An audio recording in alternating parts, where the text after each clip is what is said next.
Hello, I'm Ray Manklow.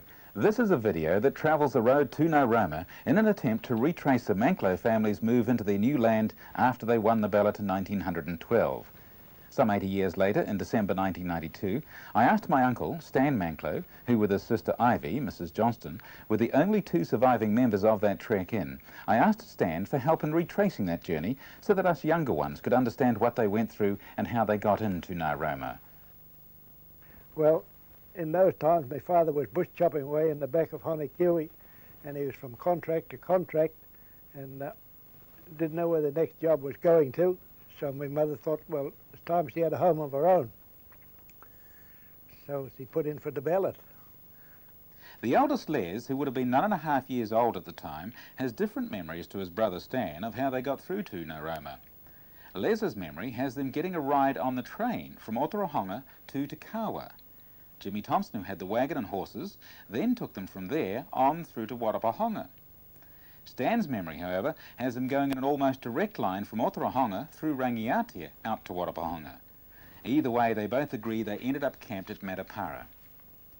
Not wanting to take an 86-year-old down to river crossings some distance away, our journey could only show those points of their trek that coincides with where the road to Ngaroma is today. So let's get onto that Warapahonga road and make our first stop where Stan remembers coming over the brow of a hill, near rocks, just under a kilometre before you meet the Mangatutu road. Yeah, we came across the top of the hill and down through that gully above the rocks, along the sideling. Beyond those trees, past the beehives and out onto the Mangatutu. That is just a short kilometre ride away in a car of today. So this is the Mangatutu stream, or as you called it in those days, Mangatutu. Yeah. That you forded. This is the Mangatutu, and we forded it all about 100 yards from here, further down, where it was acceptable with the horses and the wagon. But you could only cross it at certain times when it was wasn't in flood. How did you get down from the bank? Was there a natural incline ford that was there that you just already built in there from the track?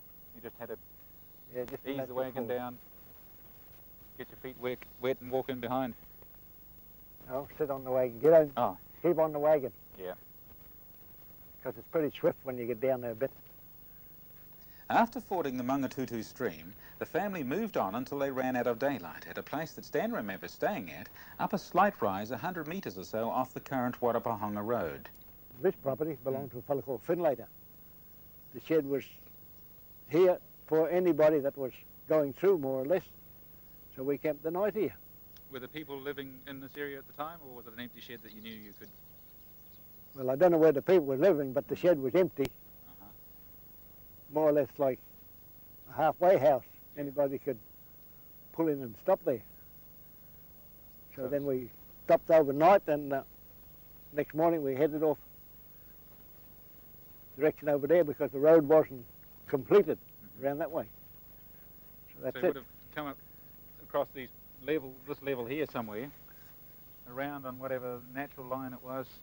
Up over the top. Up over the top. And join the possibly road. Even the line where he's got his deer fence now. Yeah, possibly. Somewhere up there. Continuing their trek with the wagon and horses, their next obstacle was the Puniu River, which they crossed just below the property of Dinah Thompson, brother to the man with the wagon team, Jimmy Thompson. So he used to come to there for his changeover. Change the team, change the horses. And they came down past his house and down there and crossed the road and forded the Puniu. You can see the crossing, and we come out from there, followed the track or foam road up past the bluff. Father must have said, well, we better camp at Matapara. Get to the end of the road. That's the end of the road. Well, if the Sinclair boys were doing the road up above, other contracts would have done the road, but we couldn't connect with them. See, because they couldn't afford the Waipari any further up than at that stage. At Natsuki's place. Along where the Ngaroma Road goes down the hill and alongside the Mangahatakeke stream, in a flat area below the homestead trees, about 500 metres from the Camel Rock, is where Stan says their Matapara campsite was. Now, this is where we camped down on Natski's place. A tent for sleeping in and a tent for cooking in. And we got the water out of the creek. And we was there for, quite some time. I'm not too sure because my youngest brother was born there at that time. Mrs. Natsky was the one that acted as a midwife to your mother when Yeah. Bob was born. Yeah. So We didn't know she don't have any more. Didn't know. We got a surprise when somebody says, come and have a look what Mum's got. Where'd you get it from?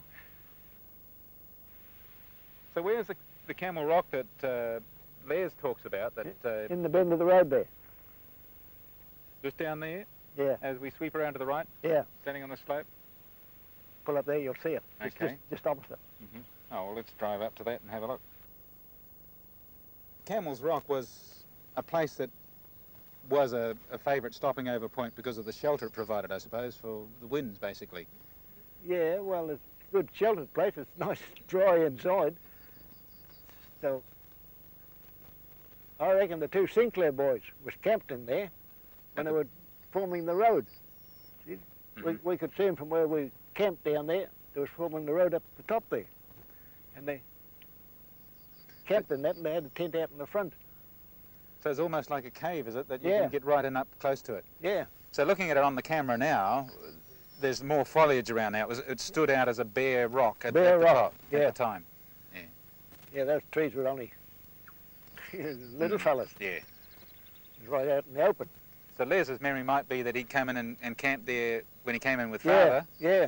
and perhaps some other times. Yeah, well, he said he put the saddle in there. Well, they might tethered the horses here. Yeah. And saved them pitching a camp for one night. Just- They camped in there and carried on next day, whatever. So you wouldn't have to unpack your tent or anything. You just No. back on in and do Yeah, the it's job. nice and dry in there. Mm. Sleep in there. But as far as setting up a family for a period of time, it wouldn't be quite No. as suitable. So that's bare. Uh, But the same stream runs right beside it anyway, doesn't it? So you're close to water. oh, yeah, just Yeah. a little stream there, Yeah. side stream.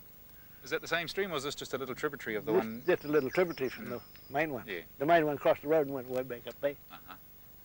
So would there have been a little bit of grass around cleared in this area? Or it'd be some sort of grass because it was all something like it is now, only Yeah. smaller. Yeah. Grass, rough grass, whatever.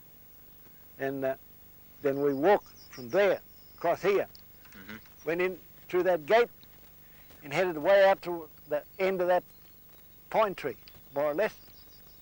On the hill where the house is? No, No. over that way. Oh, okay.